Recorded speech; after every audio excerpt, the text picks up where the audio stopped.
Differentiability start किया था last class के अंदर अपन ने, ठीक है।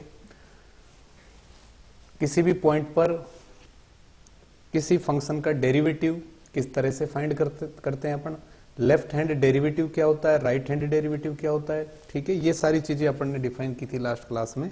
और साथ ही एक इंपॉर्टेंट थ्योरम की थी, differentiability implies continuity, differentiability implies continuity but it's converse may not be true. Converse part इसका ट्रू होना जरूरी नहीं है। तो इसके लिए अपन ने एक एग्जाम्पल भी कल दिया था, एक और एग्जाम्पल अपन यहां पर इसका देख सकते हैं इसी तरह का। तो जैसे ये एग्जाम्पल अपन लिखें, f x equal to x e raise to the power 1 by x minus e raise to the power minus 1 by x upon e raise to the power 1 by x और plus e raise to the power minus 1 by x when x is non zero, और इसकी value 0 when x equal to 0। ये एक function हम ले रहे हैं, तो इसको अपन को प्रूव करना है। Prove that f x is continuous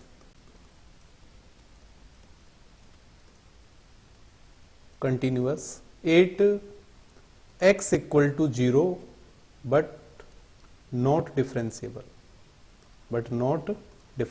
तो x इक्वल टू 0 पर फंक्शन को कंटिन्यूअस प्रूव करना है, ठीक है। और साथ ही ये भी देखना है कि क्या ये फंक्शन x इक्वल टू 0 पर डिफरेंशिएबल है, तो ये हमें करना है।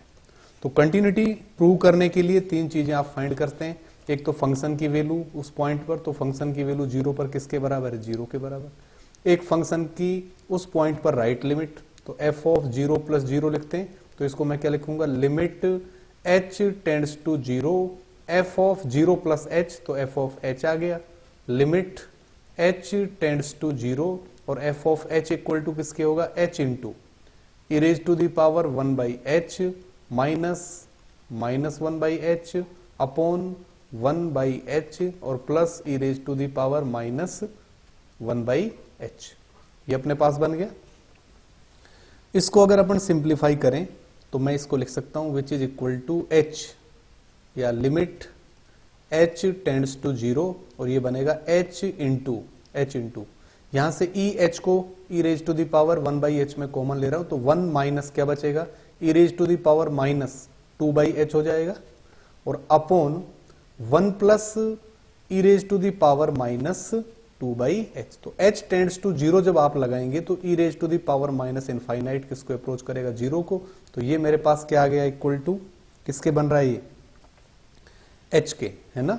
तो यहां पर 1 माइनस 0 अपॉन 1 प्लस 0 और इंटू h, और जब तो ये 1 माइनस 0 1 प्लस 0, तो ये तो 1 बचा, और लिमिट h टेंड्स टू 0 लगाएंगे तो ये किसके बराबर आ गया, 0 के। तो left hand right hand limit किसके बराबर आ रही है, 0 के। अगर इसकी लेफ्ट हैंड लिमिट हम निकालें, f of 0 minus 0 equal to limit h tends to 0 f of क्या आ जाएगा, माइनस h इक्वल टू, तो ये मेरे पास क्या आ जाएगा, minus h e raise to the power minus 1 by h और माइनस 1 बाई h, ये प्लस हो गया, upon e raise to the power minus 1 by h और plus e raise to the power 1 by h। तो 1 by h फिर से मैं common लूंगा, तो यहाँ h टेंड्स टू 0 अप्लाई करोगे, यहाँ कोई फाइनाइट नंबर बनेगा, तो ये वापस किसको आएगा, 0 के बराबर। तो फंक्शन की पॉइंट 0 पर वैल्यू, 0 पर उसकी लेफ्ट हैंड लिमिट, 0 पर राइट हैंड लिमिट, सभी सेम आ रहे हैं। इसका मतलब क्या हुआ, this implies f x is continuous at x equal to 0, is continuous at x equal to 0। Derivative इसका देखें, ठीक है, डिफरेंशियबिलिटी चेक करें।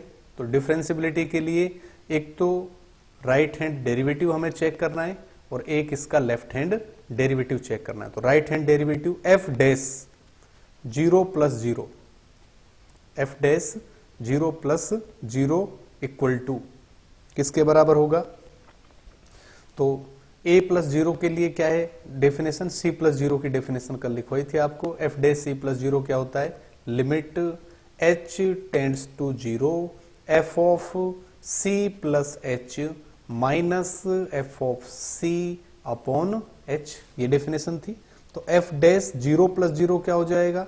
ये आ जाएगा limit h tends to zero f of c तो जीरो हो गया, तो f of h minus f zero, क्योंकि c इक्वल टू जीरो के है, और upon h which is equal to limit h tends to zero, f की value zero पर क्या दे रखी है? जीरो, और एफ एच इक्वल टू किसके है? एफ एच इक्वल टू हो जाएगा अपने पास h into e raise to the power 1 by h minus e raise to the power minus 1 by h upon e raise to the power 1 by H और plus e raise to the power minus 1 by H, और इसके पूरे में क्या है? Upon h, तो h से h cancel. तो ये लिमिट जब आप निकालोगे, limit h tends to zero, और ये e raise to the power 1 by h में बाहर ले रहा हूं, तो 1 minus e raise to the power minus 2 by h upon क्या हो गया? 1 plus e raise to the power minus 2 by h. अब e raise to the power minus infinite होगा when h tends to zero, तो ये तो zero को approach करेगा e की पावर माइनस इनफाइनाइट, तो ये किसके बराबर आ गया? 1 के बराबर।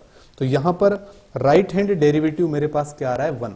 अब मैं इसका लेफ्ट हैंड डेरिवेटिव लिखूं तो f dash zero minus zero, zero minus zero, तो लेफ्ट हैंड डेरिवेटिव क्या है? Limit h tends to zero, h tends to zero, और क्या है? f of c minus h minus f c upon minus h, ये था।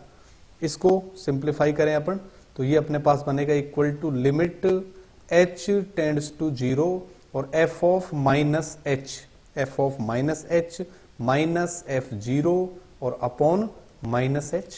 इसको मैं सिंप्लीफाई करूं, equal to limit h tends to zero, तो f जीरो तो क्या बनेगा? जीरो।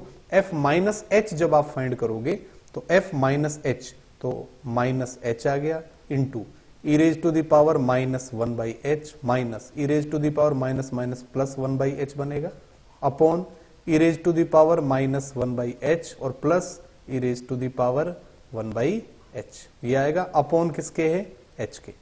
तो यहां h से तो h कैंसिल हो गया, ये मेरे पास आ रहा है equal to limit h tends to zero, ये बन गया माइनस, और इधर देखिए आप e raise to the power 1 by h में बाहर ले रहा हूं, तो ये बनेगा e raise to the power minus 2 by h minus 1 upon e raise to the power minus 2 by h minus 1। इसको जब h टेंड्स टू जीरो लगाएंगे तो e raise to the power minus infinite zero बनेगा, तो ये अपने पास आ जाएगा limit h tends to zero, minus बाहर चल रहा है तो ये तो जीरो बन गया, माइनस 1 अपॉन माइनस 1 तो प्लस 1, तो ये अपने पास आ गया माइनस 1। तो जो लेफ्ट हैंड डेरिवेटिव आया हमारे पास वो किसके बराबर आ रहा है? माइनस 1 के, जबकि राइट हैंड डेरिवेटिव क्या आया था? प्लस 1। तो यहां से क्या मिला? So f dash zero plus zero is not equal to f dash zero minus zero, so f x is not differentiable at x equal to zero. तो ये एक और एग्जाम्पल आपको मिल गया कि अगर कोई भी फंक्शन किसी पॉइंट पर कंटिन्यूअस है तब उस पॉइंट पर उसका डिफरेंशिएबल होना जरूरी नहीं है। तो ये दो एग्जाम्पल्स अपन ने यहां पर कंप्लीट कर लिए हैं, और डिफरेंशिएबिलिटी के कुछ एग्जाम्पल्स हम यहां पर देखें। नेक्स्ट लिखिए एक और एग्जाम्पल इसका। Example f x equal to इस तरह का फंक्शन है x into 1 plus 1 by 3 sine log x square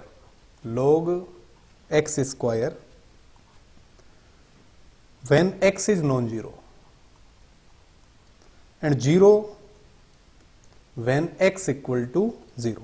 ये तो इस फंक्शन को प्रूव करना है आपको कि ये फंक्शन कंटिन्यूअस है everywhere. Prove that f x is continuous everywhere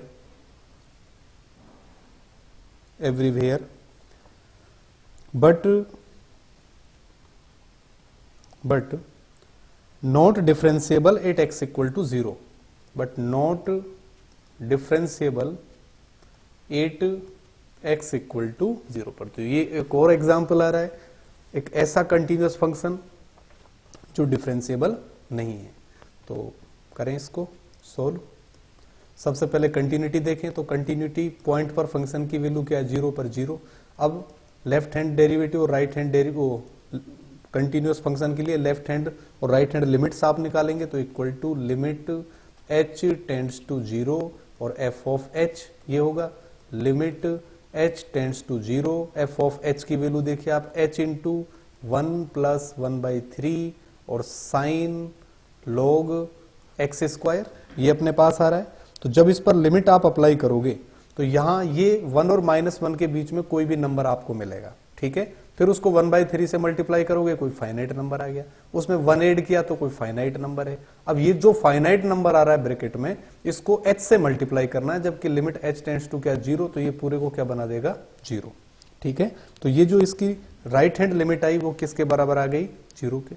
इसी तरह से जब इसकी लेफ्ट हैंड लिमिट आप निकालोगे तो f ऑफ 0 माइनस 0, तो ये बनेगा limit h tends to 0, f of minus h equal to limit h tends to 0, h tends to 0, और ये हो गया माइनस h 1 प्लस 1/3 और sign log minus h square करेंगे तो वो h स्क्वायर के बराबर। अगेन ब्रैकेट वाला कोई फाइनाइट नंबर है, h टेंड्स टू 0 लगाओगे तो ये 0 आ गया। तो यहां से लेफ्ट हैंड डेरिवेटिव, वो left hand limit, right hand limit और पॉइंट पर फंक्शन की वैल्यू तीनों सेम आ रहे हैं। इसका मतलब फंक्शन x इक्वल टू 0 पर क्या है, continuous. So fx is continuous at x equal to 0, continuous at x equal to 0। Differentiability check करें इसकी, डिफरेंशिएबिलिटी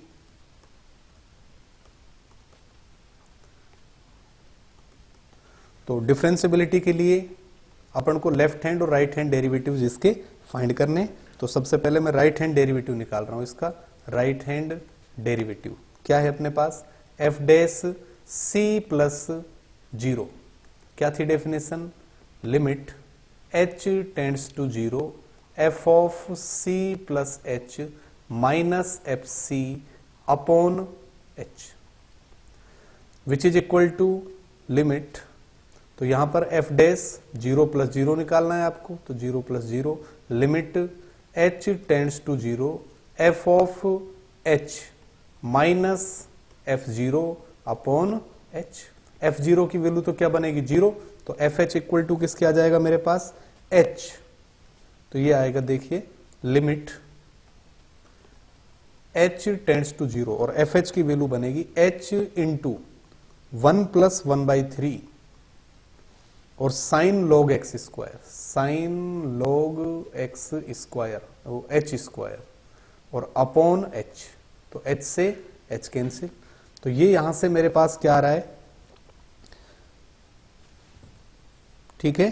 तो यहां जो लिमिट होगी ये लिमिट ऑसिलेट करेगी, क्योंकि साइन की वैल्यू 1 और -1 के बीच में ऑसिलेट करेगी।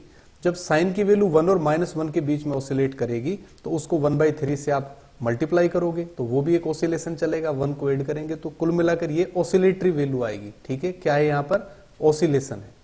तो जब तक फिक्स यूनिक वैल्यू नहीं मिले तब तक हम ये कहते हैं कि लिमिट एग्जिस्ट नहीं कर रही। तो यहां पर ये लिमिट ही एग्जिस्ट नहीं कर रही है। तो अगर लिमिट एग्जिस्ट नहीं कर रही है इसका मतलब फंक्शन का राइट डेरिवेटिव एग्जिस्ट नहीं कर रहा है। तो राइट डेरिवेटिव नॉट एग्जिस्ट, इसलिए लेफ्ट डेरिवेटिव चेक करने की जरूरत ही नहीं बची, क्योंकि राइट डेरिवेटिव एग्जिस्ट नहीं कर रहा। सो fx is not differentiable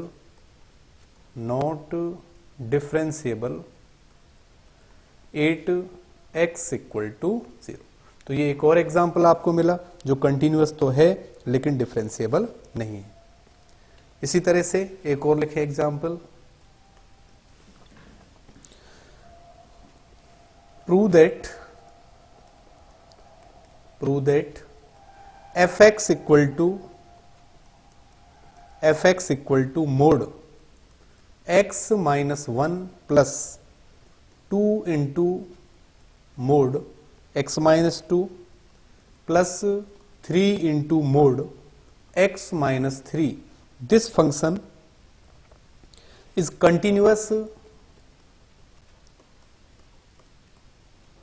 continuous at x equal to 1, 2 and 3 but not differentiable, तो प्रूव करना है कि ये फंक्शन पॉइंट्स 1, 2 और 3 पर कंटिन्यूअस होगा, लेकिन इन पॉइंट्स पर इस फंक्शन का डिफरेंशिएबल होना जरूरी नहीं है या फंक्शन डिफरेंशिएबल नहीं होगा। ठीक है, तो इस तरह के फंक्शन को सबसे पहले तो आप सिंपलेस्ट फॉर्म में आप रिप्रेजेंट करते हो। तो सिंपलेस्ट फॉर्म में रिप्रेजेंट करने के लिए 3 पॉइंट्स हम कंसीडर करते हैं इसमें। ठीक है, यहां से x इक्वल टू किसके में लूंगा 1 के, फिर नेक्स्ट वाले में से x इक्वल टू किसके ले लिया मैंने 2 के, फिर नेक्स्ट वाले में x इक्वल टू किसके ले लिया 3 से।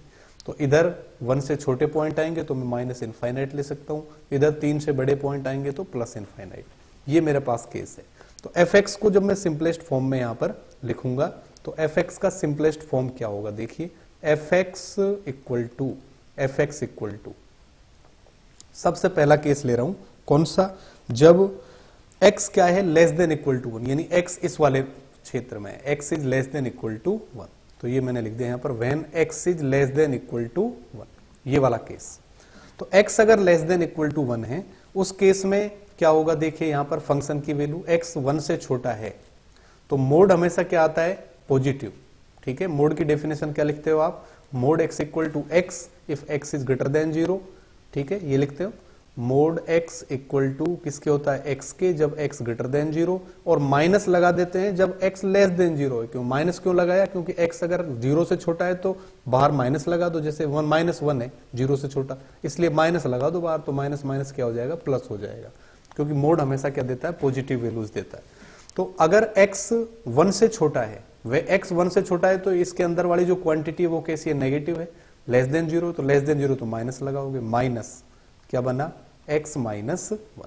इसी तरह 1 से छोटा ये भी नेगेटिव, तो माइनस 2x माइनस 2, फिर यहां पर माइनस 3 और x माइनस 3।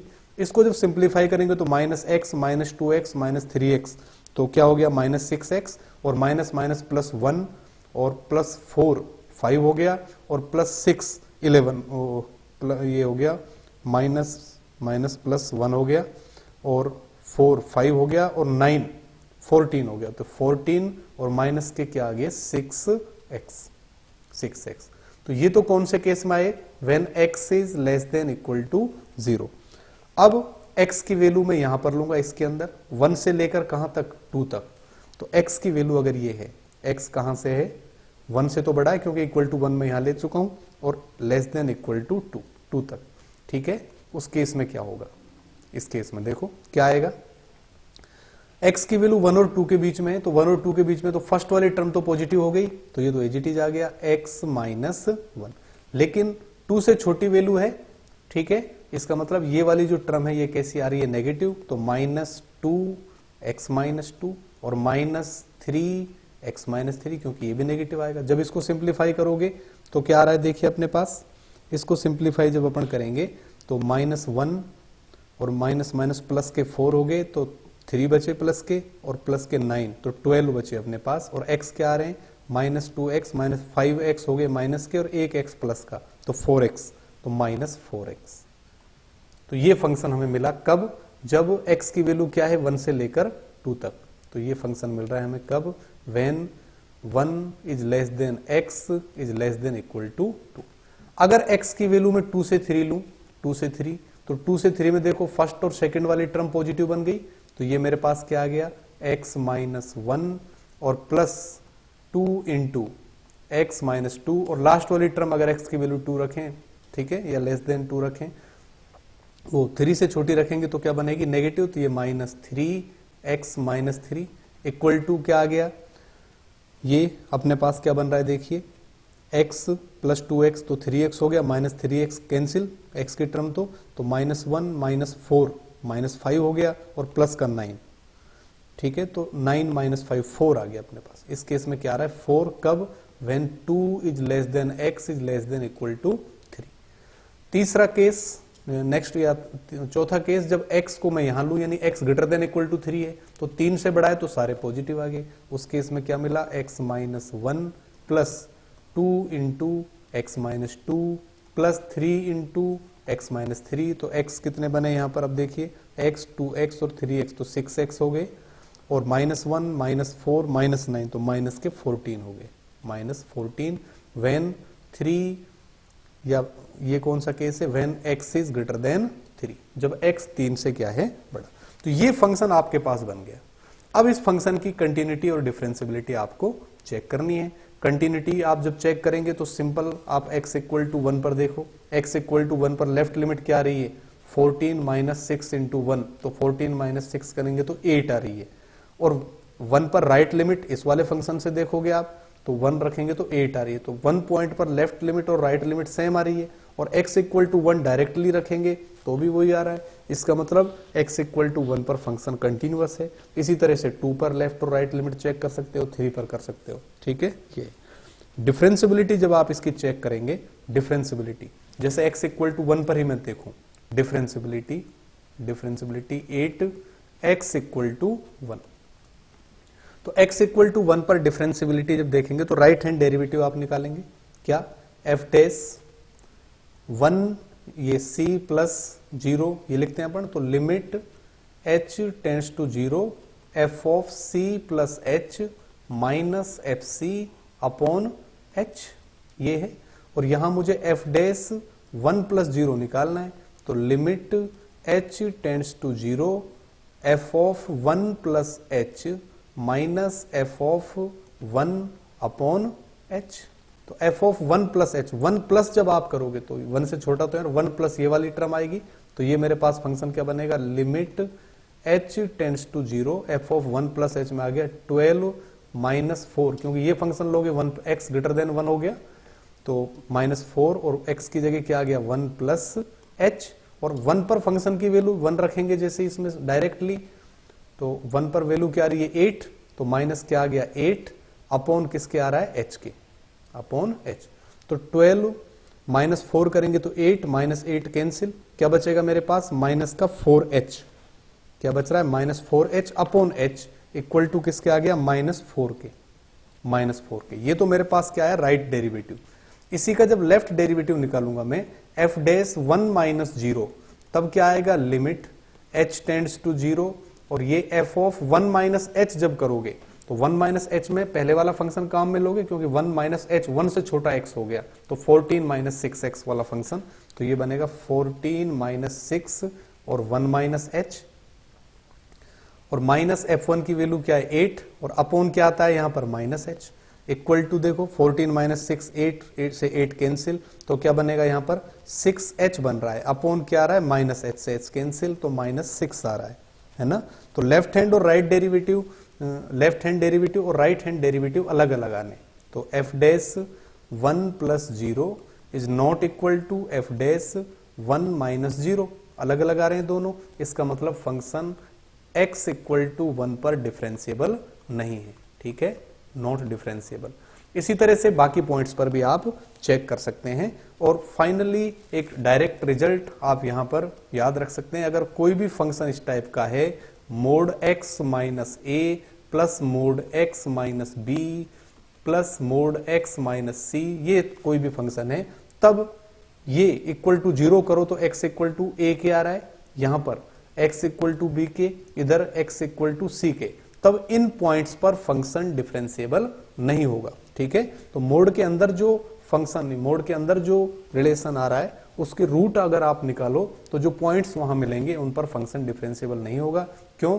क्योंकि आपको पता है कि मोड x का ग्राफ अगर आप बनाएं तो x ग्रेटर देन, अगर x ग्रेटर देन 0 है तब तो x आ गया, माइनस x आएगा अगर x क्या है लेस देन 0। तो इसका जो ग्राफ आप बनाते हो मोड का वो इस तरह का बनता है, ये ग्राफ।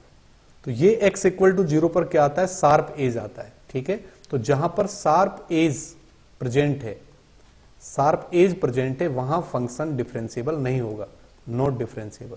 तो जहां जहां ये मोड वाली वैल्यू 0 होगी उन पॉइंट्स पर फंक्शन के शार्प एज मिलेंगे और वहां पर फंक्शन डिफरेंशिएबल नहीं होगा, लेकिन उन सभी पॉइंट पर फंक्शन निश्चित रूप से क्या होगा, कंटिन्यूअस होगा। तो यहां कुछ एक एग्जाम्पल्स हमने देखे हैं ऐसे फंक्शंस के जो कंटिन्यूअस तो है लेकिन डिफरेंशिएबल नहीं है। आगे कुछ और एग्जाम्पल्स अपन डिफरेंशिएबिलिटी के, क्योंकि अभी तक डिफरेंशिएबल फंक्शन के एग्जाम्पल्स हमने नहीं लिखे हैं, तो डिफरेंशिएबल फंक्शंस से रिलेटेड कुछ और एग्जाम्पल्स हमारे नेक्स्ट लेक्चर में अपन करेंगे।